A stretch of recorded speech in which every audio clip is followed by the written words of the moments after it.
धन्यवाद उपाध्यक्ष महोदय। मैं सदन का ध्यान दिलाना चाहता हूं कि सरकार बड़े बड़े दावे करती है, सबका साथ सबका विकास। मैं पिछले 4 साल से अपने महम के लिए गर्ल्स कॉलेज की डिमांड कर रहा हूं, हॉस्पिटल की डिमांड कर रहा हूं। मेरे महम शहर की जर्जर हालत, सीवरेज की, पानी सिस्टम की, एक हफ्ते में पानी आता है मेरे महम शहर के अंदर। ये सबका साथ सबका विकास का वो है।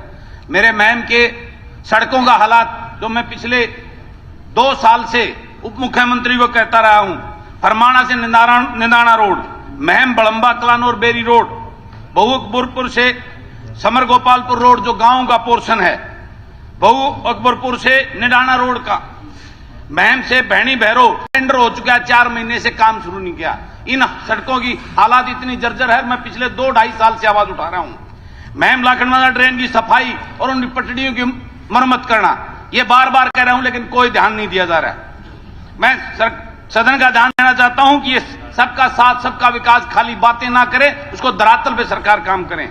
उसके बाद अध्यक्ष महोदय, उपाध्यक्ष महोदय, मैं आज बेरोजगारी जो सबसे बड़ी समस्या बन गई है इस प्रदेश की, सरकार 2 लाख से ज्यादा पद खाली पड़े हैं, लेकिन सरकार की मंशा नहीं है। सारे जो सीईटी के पेपर थे वो 61 ग्रुपों के पेपर आज कोर्ट के स्टे की वजह से, पैरवी ना करने की वजह से, आयोग के द्वारा ढीला रवैया होने की वजह से, कोर्ट की फीस ना भरना, बार बार टाइम मांगने की वजह से 61 ग्रुपों के पेपर जो है ना वो स्टे में लटके बैठे हैं। अनेकों जो है ना सीईटी, आईआईटी के इंस्ट्रक्टर की ज्वाइनिंग रुकी है, टीजीटी की जो है ना 7400 उनकी वो ज्वाइनिंग रोकी पड़ी है। ये हालात आज हमारा बेरोजगार ऐसी दशा से जूझ रहा है कि सरकार उसकी प्रति कोई वो नहीं, जवाबदेही नहीं है। सिर्फ डी ग्रुप का हवाला देकर हमारे हाईली क्वालिफाइड बच्चों को डी ग्रेड करने के लिए उनको चपरासी की लाइन में खड़ा कर दिया। आज ये सबसे बड़ा दुर्भाग्य है इस प्रदेश का, जो बड़े बड़े दावे करती है सरकार, अगर हम आगे जा रहे हैं। आज डी ग्रुप एक ऐसा खिलौना, एक झुंझुना बना दिया कि हमारे हाईली क्वालिफाइड बच्चे उस डी ग्रुप की लाइन में चपरासी, आज वो जो पहले लगे हुए हैं वो शोषण हो रहा है उनके साथ में।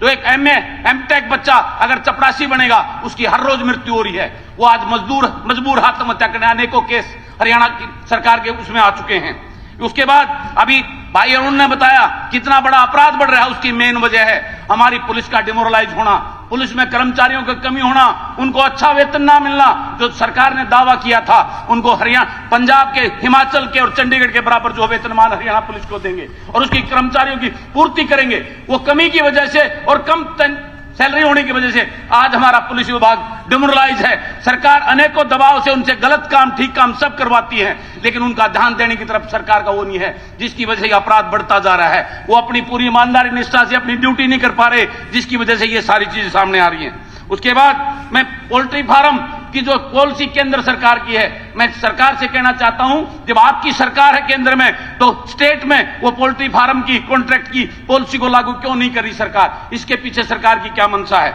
उसके बाद एचकेआरएन ऐसा एक शोषण का युवाओं का माध्यम बन गया है, जिसमें युवाओं को जब जरूरत होती है, जब मंडियों में जरूरत है, 18 दिन के लिए उन युवाओं को भर्ती कर लेते हैं, 18 दिन के बाद नोटिस देकर बाहर कर देते हैं।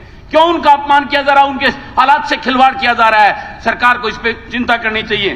फार्मासिस्ट, हमारे प्रदेश के फार्मासिस्ट, उनको फार्मेसी लगाती है सरकार और उसी पद से रिटायर कर देती है। उनकी जो है ना प्रमोशन पॉलिसी क्यों नहीं लागू करती? इस पे सरकार को विचार करने की जरूरत है। माननीय हाई कोर्ट ने कितना बड़ा शर्म की बात है हरियाणा प्रदेश के लिए, हमारे स्कूलों के ऊपर जो चीज सामने आई, शिक्षा मंत्री जी बैठे हैं कि हमारे ओडीएफ की बड़ी बड़ी बात करते हैं और हमारे स्कूलों में लड़कियों के लिए कि लगभग 550 स्कूलों में शौचालय ही नहीं है। ये कोर्ट का वो है, आपका पीने का पानी नहीं है, बिजली का कनेक्शन नहीं है, 8000 जैसे कमरे नहीं है, 10 लाख। दोबारा हमने एफिडेविट दे दिया, मेरा समय एफिडेविट में लिख के दे दिया कि सारे स्कूलों में शौचालय है, सारों में बिजली की व्यवस्था है, सारों में पीने पानी की व्यवस्था। आपको कई बार देख लिया, लेकिन जानबूझ के नहीं, आपको भी पता है, आपको भी पता, हमने कई बार कह लिया, आपको पता है, आपको भी पता है इस बात का कि हमने इसकी जानकारी दे दी। ये मई का एफिडेविट था, जो अब एफिडेविट दिया उसमें हमने सारी दे दी। ये कोर्ट का वो करे 10,275 करोड़ रुपए आपका वापस दिया है मंत्री जी, आप यूज नहीं कर पाए उसको। ये बड़ा दुर्भाग्य है। आप शराब माफियाओं का आतंक, यमुनानगर अंबाल में 20 से ज्यादा लोगों की मृत्यु होना, यह अपने आप में बहुत बड़े शर्म की और दुख की बात है। आज किसान खाद की लाइन में खड़े हैं, उनको खाद नहीं मिल रहा है। खाद मिलता है तो धक्के से दूसरी चीजें उनको तोपी जा रही हैं। इस बात के लिए सरकार क्या कर रही है? बड़ी दावे करती है, धरातल में कुछ नहीं।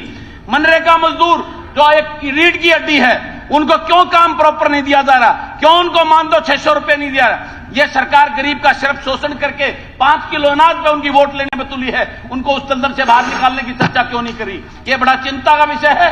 माननीय उपाध्यक्ष महोदय, सरकार से मेरी विनती है, इनके ऊपर फरमाए और इसके ऊपर कार्रवाई करने का काम करे।